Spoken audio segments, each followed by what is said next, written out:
Assalamualaikum warahmatullahi wabarakatuh. Sekarang kita akan belajar sejarah kebudayaan Islam. Bab pertama, kita akan mengenal kota suci Mekkah. Baik, silakan nanti surat Al-Falaq bin Nasnya dibaca ya. Yang pertama adalah Ka'bah. Ka'bah disebut Baitullah atau rumah Allah. Ka'bah berada di Masjid Haram di kota Mekah. Bentuk Ka'bah seperti kubus. Siapakah yang membangun Ka'bah? Ka'bah dibangun Nabi Ibrahim dan Nabi Ismail. Itulah perintah Allah. Ka'bah dibangun dari tumpukan batu. Bangunan Ka'bah kuat dan indah. Seperti apakah bangunan Ka'bah itu? Tahukah kamu ukuran Ka'bah? Ka'bah memiliki panjang sekitar 13 meter. Lebar Ka'bah sekitar 11 meter dan tinggi 11 meter. Bangunan Ka'bah memiliki satu pintu. Di sebelah pintu ada batu hitam. Batu hitam itu disebut Hajar Aswad. Ketika Ka'bah selesai dibangun oleh Nabi Ibrahim, Allah Subhanahu wa taala berfirman, artinya bersihkan Ka'bah agar bersih dan suci sehingga orang-orang yang bisa datang dan beribadah. Setiap orang Islam yang beribadah haji wajib melakukan tawaf. Tawaf adalah mengelilingi Ka'bah sebanyak 7 kali putaran. Ka'bah mempunyai tempat bernama Multazam.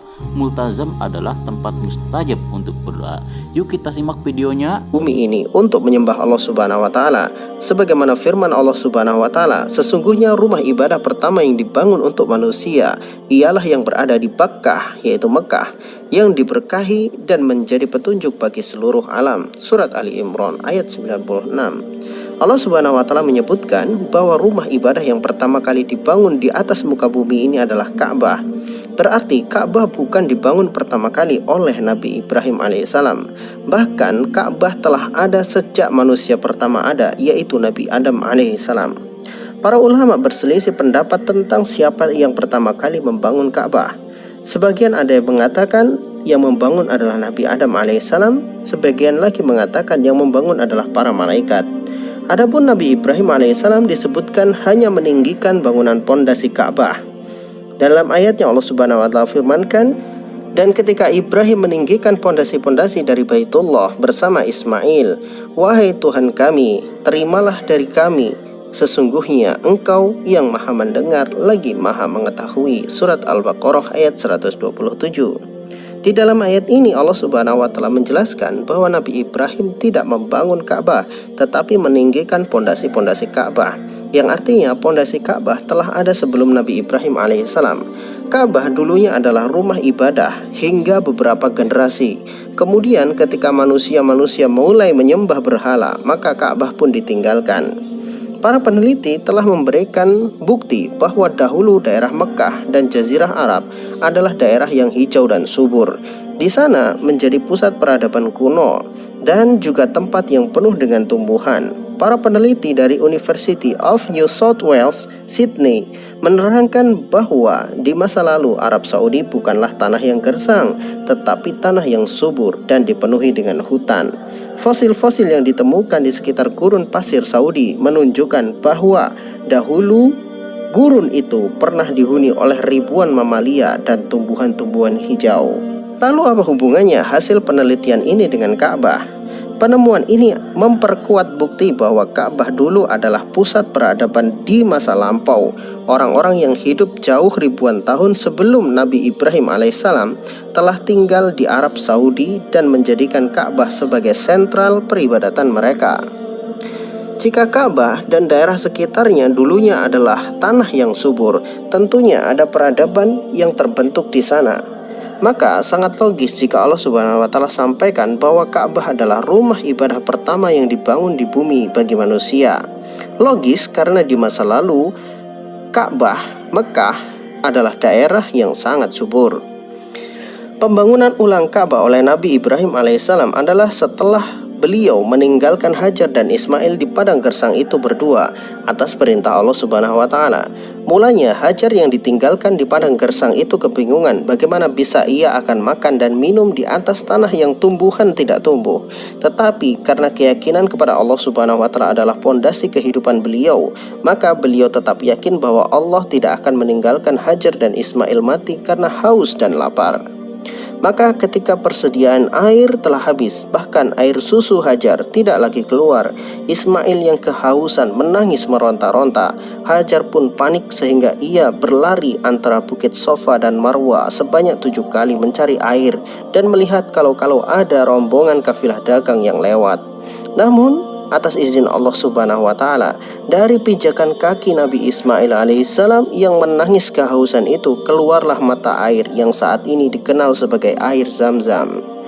Keluarnya mata air Zam-Zam itulah awal bangkitnya kehidupan di Mekah yang dulunya gersang, kemudian banyak orang-orang yang singgah di sana. Mulanya para pedagang singgah hanya untuk mengambil air minum, karena air Zam-Zam adalah air ternikmat yang pernah mereka minum. Lama-kelamaan mereka membuat rumah di sana dan menetap di Mekah. Saat itu Ka'bah belum dibangun dan belum ditemukan dan belum menjadi pusat peradaban seperti saat ini. Ketika Nabi Ismail beranjak dewasa, Allah perintahkan kepada Nabi Ibrahim alaihissalam untuk mengunjungi anak dan istrinya di Mekah. Bukan hanya sekedar berkunjung, tetapi juga untuk membangun ulang Ka'bah yang telah terlupakan begitu lama bagi manusia. Sesampainya Nabi Ibrahim di Mekah, dilihatnya putranya telah beranjak dewasa.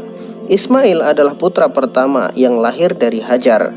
Sedangkan dari Sarah, Nabi Ibrahim alaihissalam dikaruniai Ishak yang lahir setelah Ismail. Jadi Ishak adalah adiknya Ismail dari ibu yang berbeda. Setelah melepas rindu yang luar biasa kuat di dalam hatinya, Nabi Ibrahim alaihissalam pun mengatakan kepada Ismail bahwa Allah memberikan tugas untuk membangun Ka'bah.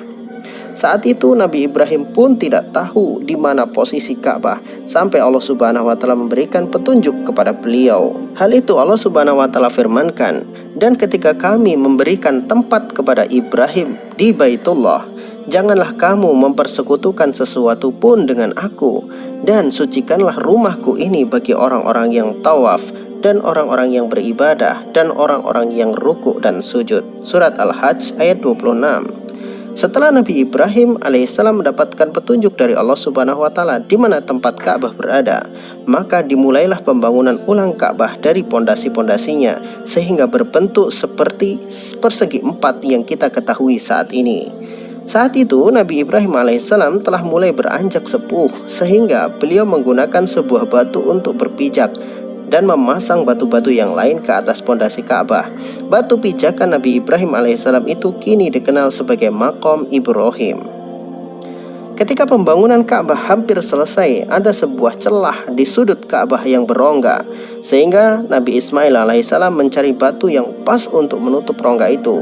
Maka Nabi Ismail alaihissalam diberikan sebuah batu dari surga oleh malaikat Jibril.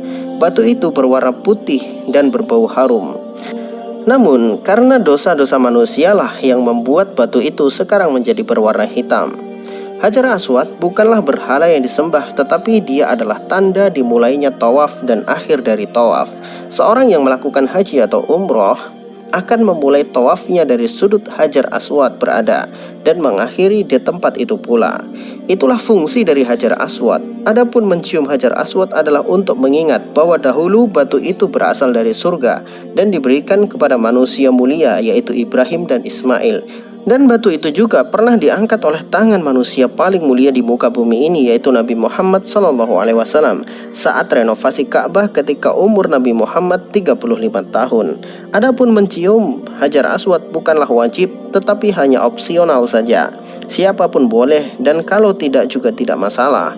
Toh Hajar Aswad pernah dicuri selama 20 tahun dan haji serta umroh tetap dilaksanakan tanpa kendala apapun. Jadi tuduhan-tuduhan orang kafir itu bukan karena mereka bodoh, tetapi karena mereka itu sengaja membodohi diri sendiri dan orang lain. Setelah pembangunan Ka'bah selesai, maka Allah Subhanahu wa taala perintahkan kepada Nabi Ibrahim alaihissalam dan Nabi Ismail alaihissalam untuk melakukan haji. Hal ini Allah Subhanahu wa taala firmankan di dalam ayatnya, "Dan serulah manusia untuk mengerjakan haji, niscaya mereka akan datang kepadamu dengan berjalan kaki dan mengendarai unta yang kurus yang datang dari segenap penjuru yang jauh." Surat Al-Hajj ayat 27 sampai 28. Baik, selanjutnya kita akan berbicara masalah Masjidil Haram. Masjid adalah tempat ibadah umat Islam. Umat Islam memiliki masjid terbesar di dunia. Apakah nama masjid itu? Ya, namanya Masjid Haram. Masjid Haram ada di kota Mekah, Arab Saudi. Subhanallah, Masjid Haram luas, indah, suci, dan bersih. Orang berhaji menuju Masjid Haram. Nah, pasti kamu ingin ke sana kan? Haji dan umroh memerlukan waktu dan biaya. Ayo kita menabung untuk haji dan umroh. Yuk kita simak video sejarahnya. Haram merupakan masjid pertama yang dibangun di muka bumi. Sejarah Masjidil Haram tak lepas dari pembangunan Ka'bah yang merupakan arah kiblat bagi umat muslim dalam melaksanakan ibadah sholat. Sebagian muslim percaya Ka'bah dibangun sejak Nabi Adam, sedang sebagian lain baru dibangun oleh Nabi Ibrahim dan putranya, Nabi Ismail. Bangunan Ka'bah ini sempat rusak akibat banjir yang terjadi pada masa Nabi Nuh. Kemudian Ka'bah dibangun kembali oleh Nabi Ibrahim dan putranya Nabi Ismail. Hingga pada masa Nabi Muhammad, yang dimaksud Masjidil Haram adalah hamparan tanah di lembah seluas 1.500 hingga 2.000 meter persegi dengan bangunan Ka'bah di tengahnya. Pada masa pembebasan kota Mekkah, Rasulullah tidak melakukan renovasi, hanya menyingkirkan patung-patung di sekitar Ka'bah. Pada masa kekhalifahan Umar bin Khattab, barulah dilakukan perluasan lokasi Masjidil Haram di tahun 634 hingga tahun 644 Masehi. Umar bin Khattab juga memerintahkan pembangunan dinding pembatas dan pintu-pintu masjid, termasuk melapisi lantai tempat tawaf dengan batu kerikil. Pembangunan Masjidil Haram pun terus dilanjutkan oleh kekhalifahan berikutnya. Selain menjadi lokasi Ka'bah, Masjidil Haram merupakan tujuan utama ibadah haji. Rukun haji, tawaf, dan sa'i dilakukan di sini. Berada di tanah haram atau tempat di bumi yang paling dicintai Allah Subhanahu wa taala, Masjidil Haram dijaga ribuan malaikat. Kawasan ini tidak dapat dimasuki oleh Dajjal atau Al-Masih palsu. Melaksanakan sholat di Masjidil Haram juga akan mendapatkan 100.000 kali lipat kebaikan dibandingkan melaksanakan sholat di masjid lain kecuali Masjid Nabawi dan Masjidil Aqsa. Saat ini Masjidil Haram merupakan masjid terbesar dan termegah di dunia. Masjid seluas 350.000 meter persegi ini terdiri dari 3 lantai dan mampu menampung hingga 1 juta orang.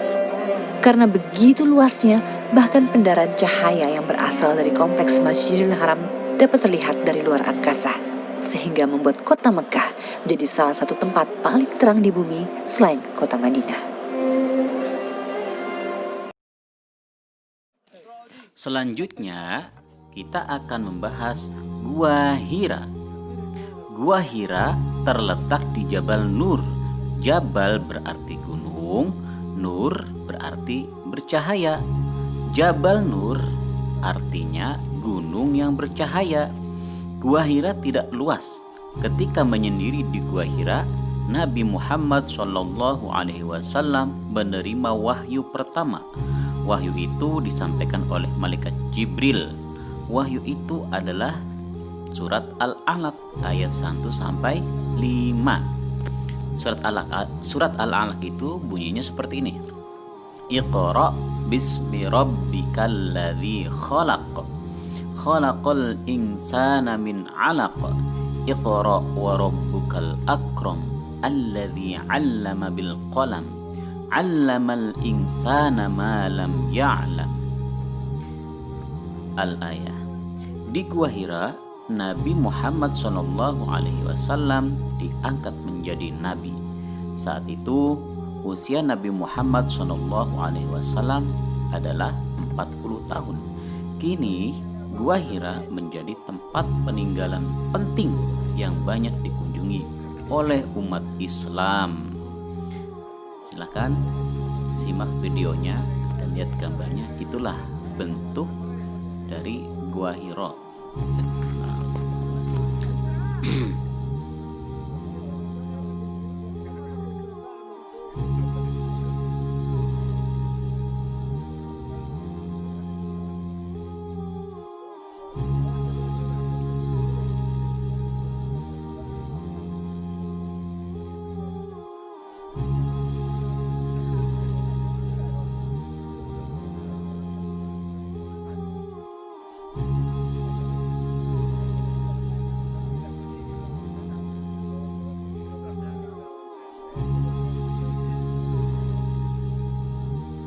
Selanjutnya adalah kita akan membahas Jabal Rahmah. Tahukah kamu arti Jabal Rahmah? Jabal artinya gunung atau bukit, Rahmah berarti rahmat atau kasih sayang. Jabal Rahmah berarti gunung yang penuh rahmat. Jabal Rahmah adalah tempat Nabi Adam alaihissalam dan Siti Hawa bertemu kembali. Mereka berpisah selama 100 tahun setelah turun dari surga. Nabi Muhammad SAW menerima wahyu terakhir juga di Jabal Rahmah. Wahyu itu adalah surah Al-Maidah ayat 3. Di puncak Jabal Rahmah ada sebuah monumen. Pada musim haji, Jabal Rahmah dikunjungi para jamaah. Mereka salat dan berdoa di sana. Jabal Rahmah tidak pernah sepi dari jamaah. Selanjutnya, kita akan bahas Gua Sur.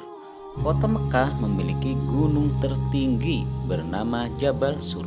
Jabal Sur terletak 6 km arah selatan Masjidil Haram. Gua Sur berada di puncak Jabal Sur itu.